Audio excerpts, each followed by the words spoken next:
Hi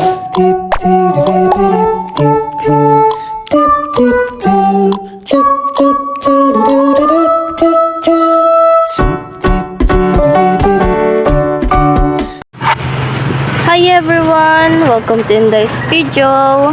So, as long as you see, ako ay paalis dahil ako ay mag-deliver ng aming product. Yung ka-churchmate po pala namin ay umorder ng 100 pieces na product. At yung product po namin ay banana chips. Ang pagkakasabi po sa amin ay uuwi daw pong Bataan yung mga kamag-anak niya dahil syempre doon sila nakatira, o malamang. Kaya gusto niya sanang papauna ng banana chips. Sabi ko kay mama, layo na narating ng banana chips niya. Ano pa? Bataan pa, o diba?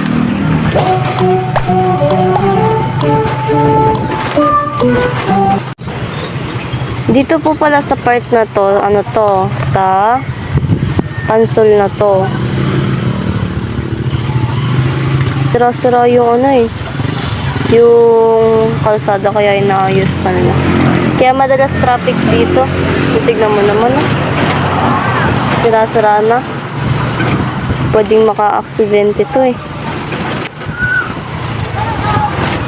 Diba ang haba?